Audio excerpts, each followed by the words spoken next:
Hello and welcome, Eagle Radio listeners, to our first show on Friday the 4th of May, and may the 4th be with you.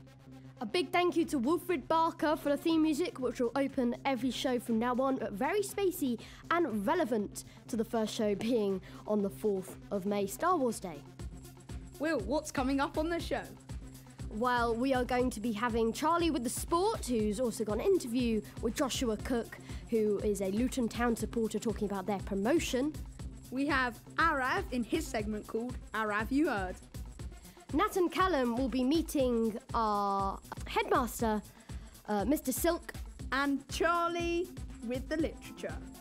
We also have lots more, including Murray with history, Adam Trussell with news, Aaron Berman will be saying what's on in Bedford, and Josh Romeo with a bit of a thunk at the end.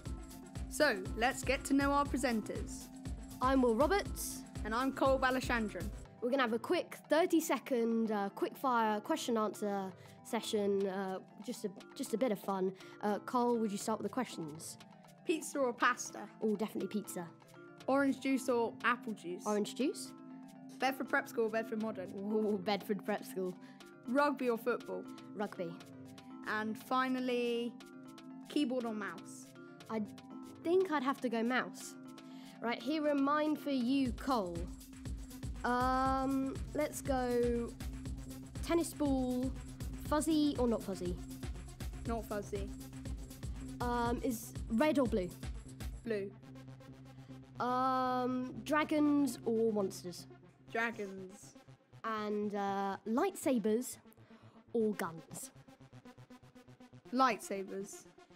And let's get right into one of our first segments of the day, the evening of mild amusement. A thing where our staff from Bedford Prep School will put on a fantastic performance, very comedic, raising $4,800 for selected charities to do with Bedford Prep School. And we've got some interviews post-EMA with Mr. Malu and Miss Bell. Take it away. Your dignity on the line, doing that for charity, how did that go? Anything for charity doesn't require dignity. If it's for a good cause, you can do whatever you feel comfortable with. How was the experience? I loved it. It was brilliant. I had such a good time. And rehearsals? Were scarce, but meaningful when they happened, when everyone was there, which was a rarity.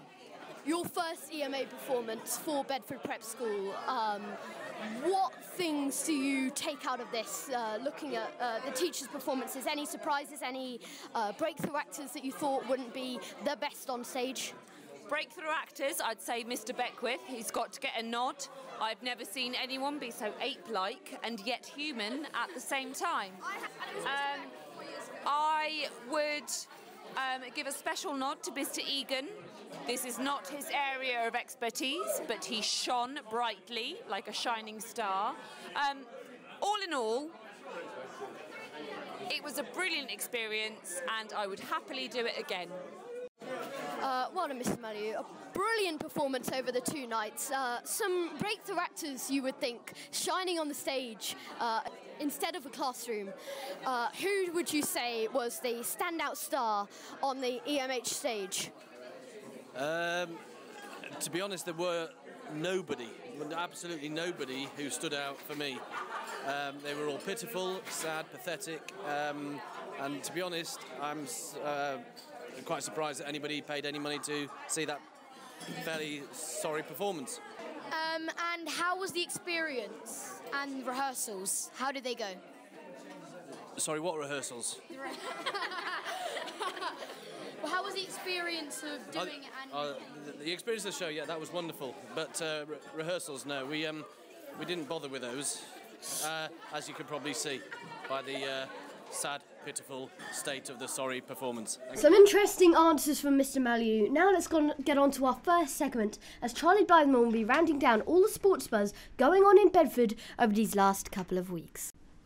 This is the Sports Report. First up, Joshua Cook has joined us today to talk to us about his beloved football team, Luton, and their promotion. Why do you support Luton? Well, I've supported Luton ever since my granddad introduced it to me. We were in the conference when he first introduced it to me. How did you feel when you recently got promoted to League One? Sadly, we had an away game against Carlisle. That was when we got promoted, but I still partied hard. Luton have always been pushing for promotion. What was the feeling for your granddad, the chairman, when it finally happened? Oh, he was joyous, you know. Obviously, he had to get out some champagne. Don't we all, though? What are the highlights of this season? Well, the start of the season we beat Yeovil 8-2. Sadly, I wasn't there, but then we went on to beat Stevenage 7-1. They were our rivals, and then we beat Cambridge 7-0. And then what's great is that MK Dons have been relegated, so we're really pleased about that. So what is the 2020 development? So Luton got relegated in 2008. And our aim was that by 2020 we'd get back to League One, where we'd originally been relegated from. So we were in the conference for 5 years, and then we got promoted, and we've now spent 4 seasons in League Two. And after that, we're now in League One, and we'll be starting the season afresh. So after the 2020 development, what will come next for Luton Town? Well, we've got 2 years until the 2020 development thing kind of runs out, and well, I think we're going to try and push for the championship. We've got some key signings that we might be thinking of getting, and hopefully we can push on. Thank you very much. Hello and welcome to the Sports Corner with me, Charlie Blythe, starting off with the hockey. The Bedford Prep School Hockey Club has had an excellent season in 2018. The under-13s and under-11s both went on to represent the school in the IAPS National Finals. The under-13s came 7th after they lost to Bilton Grange in the quarter-final. Also, the under-11s came 7th as they lost to the eventual winners at St Faith's in the quarter-final. It is looking like a very promising season for next year. The cricket season has got off to a disappointing start, as due to typical English weather, only 4 games have gone ahead. The under-11 A, B and C team all beat St Faith's. However, the first team lost in the first round of the David English Cup against Wheatley Park. Standout performances include Sam Wells, 61 of 69, and Vedant Samal, 7 overs, 3 for 26.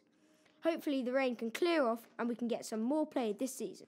And now on for the world sport. Rangers manager Graham Murty has been sacked to be potentially replaced by the Liverpool legend Steven Gerrard. Mohamed Salah has added to his trophy cabinet as he has become the Football Writers' Player of the Year on Tuesday. Roma beat Liverpool 4-2, but it was all in vain as Liverpool win 7-6 on aggregate to book them a meeting with Real Madrid in Kiev for the Champions League final on the 26th of May. After an exciting 3 years in English one-day cricket, the England cricket team have reached number 1 in the ODI rankings. Bedford Blues finished 3rd in the Green King IPA Championship, with Dean Adamson scoring a record 23 tries in his stellar campaign. Thank you very much for listening to the Sports Report. I've been Charlie Blythman. Seems like all is well in the Sports Corner. Hey Cole, have you heard the big news? No, let's talk to Arav to find out. Have you heard? Hello and welcome to the first edition of Arav You Heard. I will be giving you a lowdown about the latest news from Bedford Prep School and the wider world. Let's start a little further afield. That after 57 years of separation, North and South Korea have finally met. The two leaders said they would pursue talks with the US and China to formally end the Korean War, which ended in 1953 with truce, not a total peace. Have you heard? Donald Trump is going to be visiting the UK for a state visit and be visiting the Queen during his stay. Theresa May said that she was looking forward to welcoming the President to the UK for a working visit on July the 13th. The centrepiece will be his talks with Theresa May, but most attention is likely to focus on any audience he has with the Queen. Have you heard? The NHS has agreed to increase the pay rise of some NHS staff by up to 29% in the next 3 years. Have you heard? In some other world news, India and China have agreed to meet to defuse the tension across their border. Have you heard? BPS has welcomed new arrivals in many forms during the past few weeks. Congratulations to Mr. and Mrs. Maitland on the arrival of their daughter, Marion Grace, who was born on Einstein's birthday.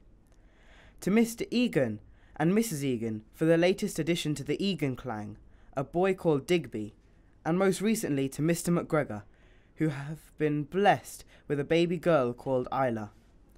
But that's not all. Born on site in our very own science labs, Congratulations to Rosa and Einstein, our prep school gerbils, who have given birth to 7 healthy gerbil pups. Last week, the drama department put on 4 amazing performances of Email and the Detectives, including cast from Year 3 to Year 13. It is an excellent show. The acting is superb, with a clever multimedia set and imaginative use of the whole stage area, said one of the spectators. Here's a quick interview from the dress rehearsal with our drama correspondent, Asia Mokhtar Esteban. So hello, I'm here with Bryn O'Dell, Tom Dearden and Hayden Melly, and this is the first night, well, yeah, they're Berliners, in Emil and the Detectives, and this is their first open night, and their first show. So I'm here with Bryn. Hello. So, what's your opinion on the play, and is it hard? Well, I think the play it's going to be a really good play, but it is hard work. You've got to be on the ball, otherwise you'll miss your cue. If you miss your cue, then the play messes up.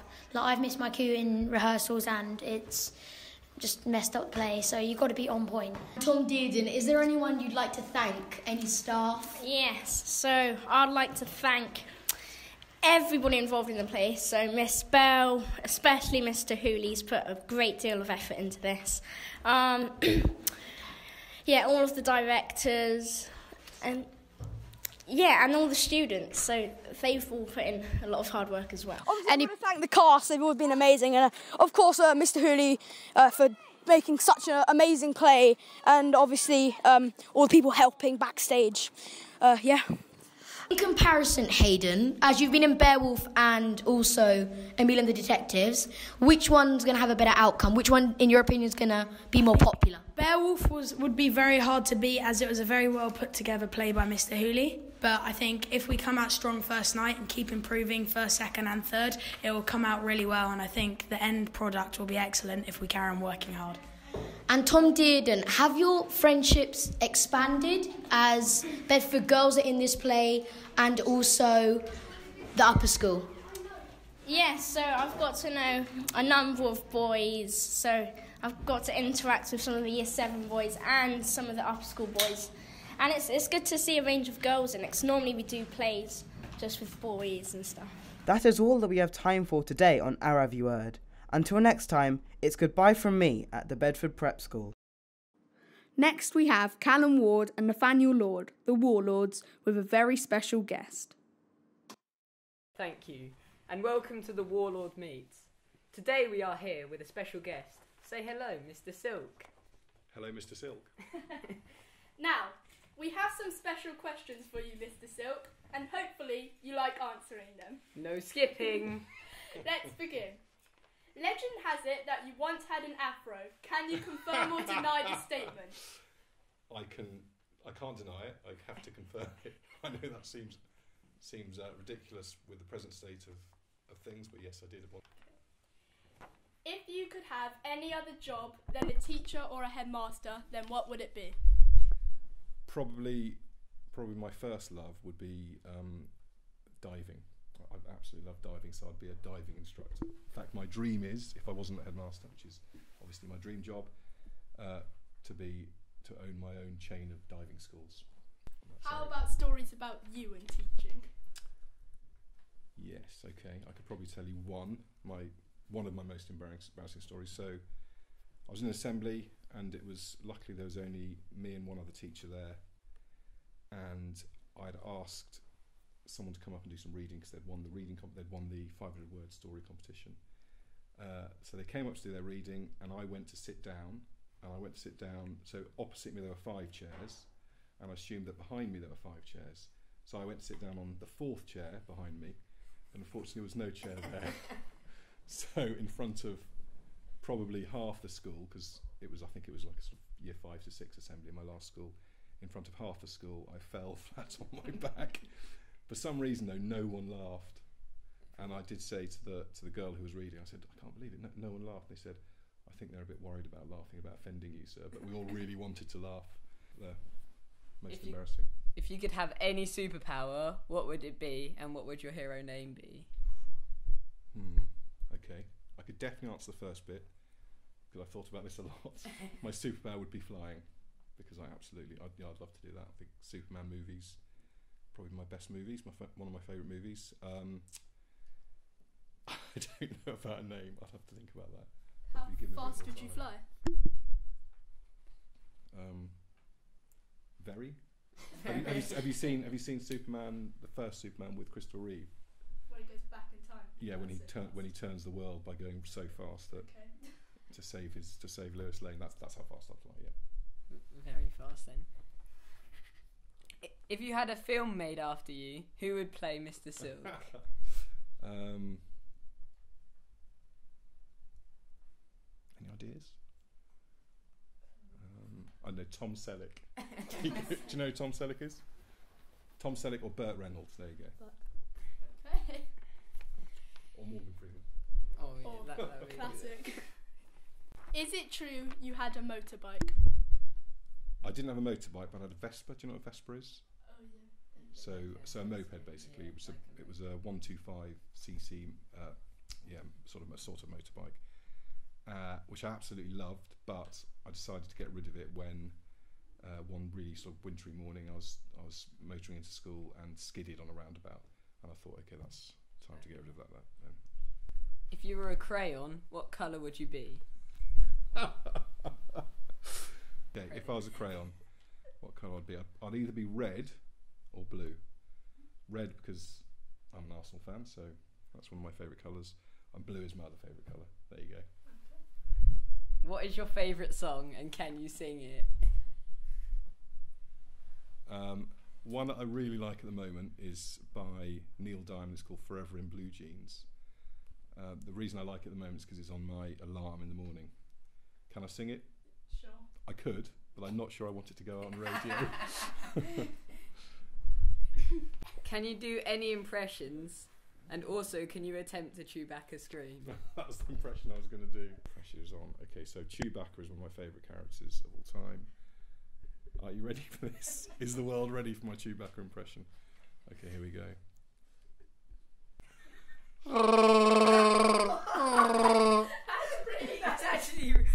That's really good. Oh my word! You didn't tell me this would be this weird. Would you rather know every language or have the ability to speak to dogs and cats? Every language. That'd be brilliant, because I think, one of the problems about the world is we don't understand each other enough. But would you want to know what your dog's saying? I think looking at my dog and knowing it quite well, I don't think it would have very much to say, to be honest with you. It would probably say walk, feed, need to go to the loo. So that's probably a bit of a limited conversation. So I think if I had the power to speak all languages, you could possibly solve all the world's problems. There you go. Would you rather be a cowboy or a velociraptor? Yeah, cowboy, definitely. Really? Yeah, definitely. As long as I could be fast on the draw. Have you ever thought about changing your name to Mr. Slick? Right, where did that come from? Is that another inside track? We thought about it, and Murray kind of confirmed that. I was actually called Slick in my last school. Did he tell you about this? Yeah. Okay, so basically, we had a chaplain who was a drama teacher, and he did these assemblies called Worship on Tuesday, and he picked out members of staff who he wanted to embarrass out of the audience to come and do stuff on stage, and he made me wear a pair of Union Jack trousers, and he gave me the stage name of Slick. There you go. And I was always the butt end of the jokes. Yeah, there you Is go. our So, school allowed to call you Mr. Slick now? No, probably not. I prefer Mr. Silk, if that's okay. All right, thank you. Thank you very much. Some very, very interesting questions. Intrigued by Mr. Silk's afro there. He'll have to show me a picture sometime. Now we're over to Charlie Lawrence in his section of literature. Hello, and welcome to Affleck's Author with me, Charlie Lawrence, your literature correspondent. Today we are interviewing Mr. Affleck, Head of English and published author. He is going to tell us about his favourite books for both young and old. So welcome, Mr. Affleck, and can you tell us a little bit about your favourite book to read as an adult? Well, thank you for inviting me, Charlie. My favourite book is called Shantaram, and it's by an author called Gregory David Roberts. Essentially, it's a semi-autobiographical book about a character called Lynn, and he's an escaped armed robber, and he's trying to get to Germany, and he's on a fake passport, and he arrives in India and instantly falls in love with India and its culture. It's a massive book. It's about 800 pages, but it has loads of really cool episodes in it. So he lives in a slum, he survives fires, he goes to prison, becomes a member of the mafia. It's a really, really cool book, and I enjoyed it enormously. And what drew you to Shantaram? Well, you see, there's a network of English teachers all over the world, and what we do is we give each other books. And my old head of English at the school I used to work at gave me this book, and he said, "You'll never be able to put it down," and he was completely correct. So, an amazing read. Well, that's very good, thank you. Who would you recommend this book to? Well, do you know what? I've recommended it to everybody, Charlie. So every time I get a copy of this book and reread it, I give it to somebody else. I gave it to my dad, and he's done the same. He's given it to 20 people, I believe, and I do the same. So I would recommend it to probably sort of 15, 16 years old upwards. Who is your favourite character in Shantaram? It has to be the main character. He's called Lynn. But in the book, his name changes to Shantaram, which means God of a man of the God, or man of God. So that's the best character. He's just such a colourful man. Thank you, Mr. Affleck. This interview has been really interesting. This brings us nicely onto competition time. Can you get your literary juices whirring and come up with a limerick about your thoughts of our first podcast? Any entries should go to the box at reception with your name on by Wednesday, 16th of May. The winner, who can be a pupil, staff member or parent, will record their limerick in the recording studio and it will be broadcast for our next show. Here's an example of a limerick. It is over for now. What a mission! But now, show us your ambition. If you think you're a wit and can rhyme a bit, then join us for our competition. Rules are, it must be 5 lines and have an A, B, B, A rhyming pattern and aim to sum up your first experience of our podcast. We look forward to reading them and good luck to all who enter. We still have lots more for you in the show though, so don't get planning just yet. Now on to Murray, who will be talking about the history that's happened on this day. On this day, throughout history, there have been many noteworthy events. Battles won and lost, kings crowned, people born, and other important stuff. Today, I will talk briefly about a few events that happened on this day, May the 4th, in history. First off, let's delve into the history of good old Britain. On this day, in 1471, the Yorkists defeated the Lancastrians at Tewkesbury, one of the most decisive battles in the Wars of the Roses. Skipping forward 6 centuries, in 1979, Margaret Thatcher stepped into 10 Downing Street as Prime Minister for the first time. A momentous event in history, as she was the first ever female Prime Minister. And in 2000, British citizens were able to vote for their Prime Minister for the first time ever, as before it had been done by the monarch, or more recently, Parliament itself. This was a huge step forward in politics, as normal people grew more interested in politics and what was going on around them. Now let's take a trip across the pond to the USA. In 1776, Rhode Island declared its freedom from the UK, 2 months before the actual Declaration of Independence. In 2003, the first clone equine, Idaho Gem, was born, came into life. However baby clones come into the world, that's what he did. And in 1930, in far-off India, Mahatma Gandhi was captured by the British and taken into custody. Oh, and there are birthdays on this day too. May the 4th is also the birthday of the famous actress, fashion model, dancer and humanitarian Audrey Hepburn, born 1929, died 1993. To finish, remember that from this day on, May the 4th will be remembered as the first ever podcast of Eagle Radio. May the 4th be with you. Before we start, I would just like to say that I did ask Miss Portsmouth how careful I have to be, and I am now, in the eyes of the law, legally responsible. so I do have to be careful of what I say. However, thanks to democracy, we do have free speech in this country. So being the nice, kind, responsible boy I am, I'm going to do my best to absolutely abuse that. I'm Adam Trussell, I'm a Year 8 at BPS, and I'm known by some for my ability to rant. So welcome to Adam Rants. Now, I don't like a lot of things in this world, but there are things that I do like. For example, I like food, cricket, Xbox, and TV. One thing I like to watch is The Simpsons. In the past week, The Simpsons has been all over the news. If you haven't heard, basically the actor who plays Apu says that he doesn't like the way that the writers stereotype Indian people. Can we just take a second to realise he said this last week? This show has been running since 1989. So that means it took him 29 years to realise that there may be something arguably not politically correct about the show. I'm not saying he's lying, it's the most truthful thing I've heard all week. Another thing I don't like is going shopping. However, it's gotten worse. Shopping is now in the news. I can't escape the horror of shopping. Honestly, shopping for myself, I don't mind. But for other people, it's torture.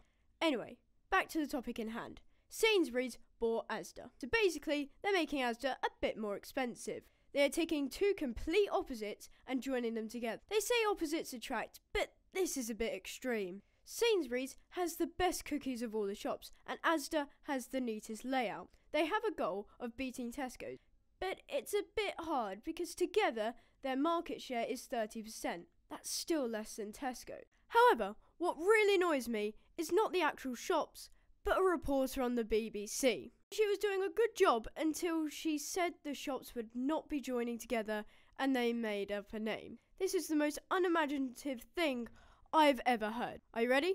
Ready? Get set? Asda Sainsbury's. That's not even the worst part. And then she giggled. It was subtle, but it was still enough to pick up on. It is literally the two names put together. It's not funny. Why not Asbury's or Sainsda? Both are more funny and creative than Asda Sainsbury's. Anyway, guys, thank you so much for listening to Adam Rants. I hope you have enjoyed it. If I offended you, or you found it boring, or even if I ruined your day, please don't come and see me. Thank you. Tell you what, Adam, what about Sainsbury's? But that's a thought for next time. We're now over to Aaron Berman. What's on in Bedford? Hello, I am Aaron, and I'm going to be talking about Bedford and what to do here at the weekend if you are very bored. Whilst Bedford might not be known for its thrills and spills, there really is so much going on. I'll start what's on over this bank holiday weekend. Our very own Quarry Theatre is hosting the Bedford Film Festival, showing a new and upcoming films from Friday to Sunday. For your Monday afternoon, the People's Theatre Company will be performing There Was an Old Lady Who Swallowed a Fly at the Quarry. Sounds like fun for all the family. Even on their website it says, perfect treat for anyone aged 2 to 102. Also, this weekend, if iPhones and iPads make your head spin and makes you yearn for the good old days, get yourself down to the Harper Suite into the Bedford Record Fair, where you may be able to grab up a deal on some old vinyls. For those of you who don't know what a vinyl is, it's like a really massive CD. If you don't know what a CD is, then there are loads of antique shops around here. Looking a later further down the line, on the 14th and 15th of July, you could go to the River Festival. The festival takes place every 2 years and it's celebrating its 40th anniversary this year. Did you know that it is the second largest free outdoor centre in the UK, after the Notting Hill Carnival, and attracts a huge 250,000 visitors to our town? Yes, that's 250,000 people. Wow. You can see boat and raft races and parades, go on loads of fairground rides and inflatables. You can also listen to live bands, and on the Saturday there is a spectacular fireworks display. There are many food stalls selling hot dogs, burgers and a wide range of other cuisines. You certainly won't be going hungry. As 2018 is the anniversary ending of World War I, there will be some special reenactments to mark this at the festival. Rumour has it that some of our teachers will be in attendance to give their first-hand accounts of the First World War. In recent years, the weather has been really good for the River Festival. Let's hope it's the same this year. This year, Bedford Park is celebrating its 130th anniversary. Unfortunately, only some of our teachers will be able to remember the opening ceremony. Bedford Park is just a short walk from Bedford School. It covers 61 acres and is home to 18,000 trees and shrubs. Lots of our boys enjoy doing the weekly park run, only during Exeacs, of course. There have been nearly 350 park runs to date, and over 11,000 runners. Good luck to anyone who is performing in it tomorrow. Another exciting event happening at Bedford Park are the park concerts on the weekend of the 3rd to the 5th of August. Are you ready for this? Jess Glynn will be performing on the Saturday night. One for the mums and dads is Billy Ocean. And on the Friday night, and the whole family will enjoy the good old proms on the Sunday, with its spectacular fireworks display. Our very own Mr. Roberts will even be taking to the stage to keep everyone under control and be the compere for this event. Bedford Prep boys have loved this event in the past, and this is what some of them have said about it. Wow, there is really loads to be doing in our lovely little town. Whatever you do this weekend, hopefully the sun will be shining, depends on which weather app you look at, and you get to enjoy some of the great things on offer in Bedford. That's all from me. Until next time, goodbye. Some interesting things there from Aaron Berman. Always great to hear him on the mic. Now on to Josh Romeo, our final segment of this podcast, who will be getting our brains working on this Exeac weekend with a thunk and a thought of the day. Hi guys, it's me, Josh Romeo, and I'm going to give you a thought of the day. If you bring me down, I shall become more powerful than you can possibly imagine. This is what the all-knowing Obi-Wan Kenobi said in Star Wars. This means, when bad things are happening, take these things in your stride. And now I just want to leave you with a short thunk. If a zebra lost its stripes, would it be white or black? Bye guys. Interesting thunk there by Josh Romeo. What do you think, Will? Surely you'd think that it would be white, because I'm just so confused. Like, it's something definitely to get your brains whirring this Exeac weekend. Definitely done the job. I think it'd be the first colour of its stripes. So if the start of its stripes was black, surely the rest of it would be black, because it's almost as like the white's been put on top. Well, then, if you look at the end, surely that'd be the opposite colour. It's very, very, very confusing. But we're just going to finish the pod quickly before we get on to our thank yous and everything. Just a quick chat about Exeac. Cole, what are you doing over this bank holiday Exeac weekend? Well, Fortnite Battle Pass, does that count? Well, something that a lot of our Bedford School boys may be doing over the weekend.